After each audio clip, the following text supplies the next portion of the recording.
Imagine speeding down an empty highway only to see a woman in a wedding dress, barefoot and crying, waving you down in the middle of nowhere. You stop. Your heart says help her, but your mind screams danger. She climbs in, breathless, panicked. "Just drive," she says. But what you don't know is that the man she ran from is a billionaire, and he's not just heartbroken. He's armed, furious, and willing to destroy everything in his path. What happens next will shake you to your core. Before we dive in, don't forget to hit that subscribe button, because this story will leave you breathless, and you won't want to miss the next jaw-dropping tale we share. It was supposed to be a quiet afternoon drive, sun burning low, blues on the radio, and nothing but road ahead. Marcus Reed, a 32-year-old mechanic from Atlanta, had taken the scenic route home after helping a client in the mountains of North Carolina. He liked it better that way. No rush, no traffic, just time to breathe. His Dodge Charger hummed smoothly over the asphalt, its black paint glinting under the sun. But then, just past the tree line on a long stretch of deserted highway, something strange appeared. A woman, dressed in a white wedding gown, barefoot, running with the desperation of a hunted animal. Marcus slammed on the brakes. She waved frantically, her mascara running, face pale, clutching the front of her dress like her life depended on it. "Please, just drive. Please, please, don't ask questions." He hesitated only for a second, before unlocking the door. She jumped in, breathing like she'd run for miles. The scent of perfume mixed with fear filled the car. "You okay?" he asked, concerned. "No, just drive," she screamed, and he did. Tires screeched as they sped off. "What's your name?" he asked. "Lena. Lena Caldwell." He glanced at her, then back at the road. "You just ran from a wedding?" "From a man who would have owned me," she whispered. "A man who buys people. My father sold me to him like a damn antique." Marcus felt a chill run through him. He didn't ask more, but what he didn't know was Lena had just left Miles Carrington, a tech billionaire known as much for his fortune as for his ruthlessness.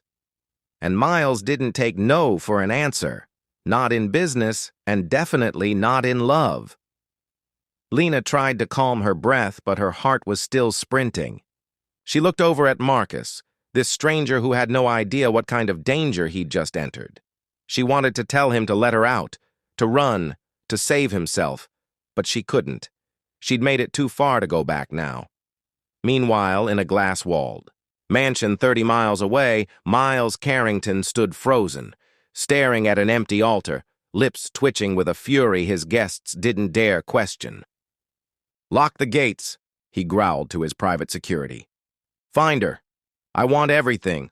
Highway cams, drone surveillance, roadblocks. I want that girl back." But Miles wasn't just a spurned lover.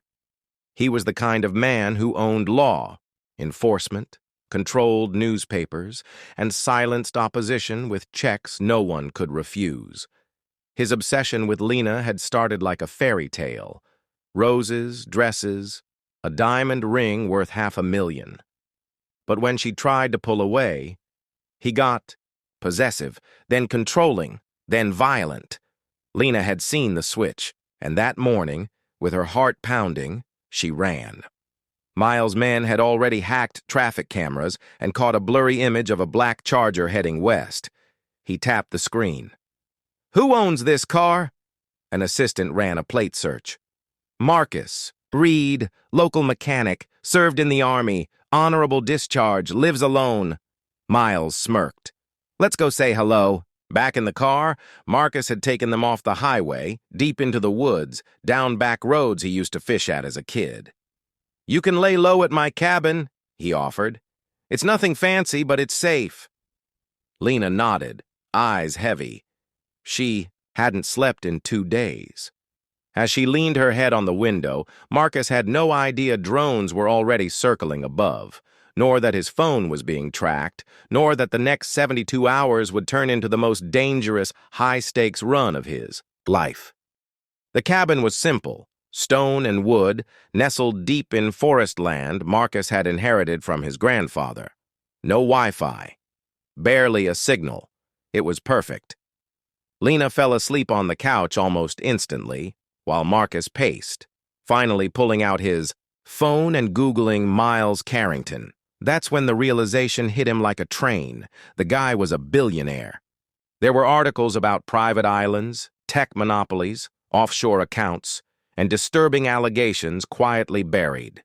Assaults, lawsuits, missing employees, all gone, all settled. Marcus closed the phone. "What the hell have I gotten into?" he muttered. That night, while Lena slept, Miles's men found the cabin's general vicinity using satellite data and local tips.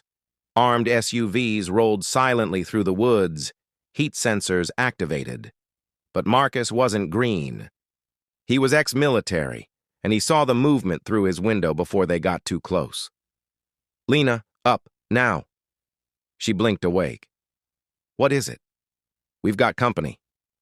He grabbed his old gear, night vision, a hunting rifle, and his Glock. They fled through the back, disappearing into the forest just minutes before Carrington's goons smashed down the front door. From that moment on, it was war. Marcus knew every trail, every creek, every place to hide. Lena kept close, shaken, but trusting him. They camped near a waterfall the first night.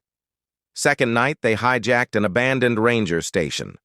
Third night, they hiked to a distant ranger tower and radioed out a message to a journalist Marcus once helped, a woman who owed him a favor and didn't work for a Carrington-owned outlet. The next morning, Lena's story was broadcasted to millions. Runaway bride exposes billionaire's abuse exclusive. The internet blew up. Hashtags trended. Carrington's PR team scrambled. But he wasn't done yet. As Lena's face flashed across every news network, public sympathy exploded.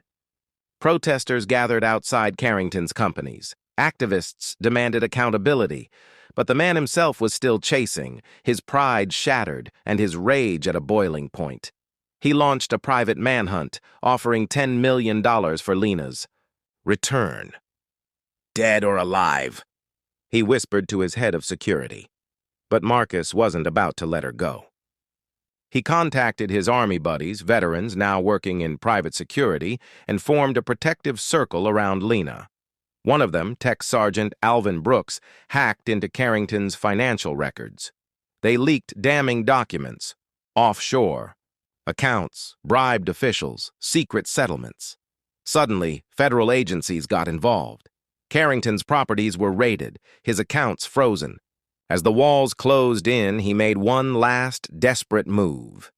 He found the ranger tower where Lena and Marcus were hiding and stormed it himself with a small squad. Gunfire erupted.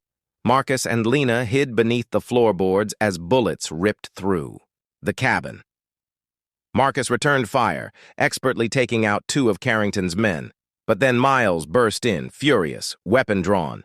"You think you've won?" he screamed. "You think she'll be safe with you?" "No," Marcus said, calm, stepping forward. "But she'll be free." A final shot rang out. It wasn't Marcus's, it was Lena's. She'd found Marcus's backup pistol. And just like that, the nightmare ended. Carrington collapsed to the floor. Sirens wailed in the distance.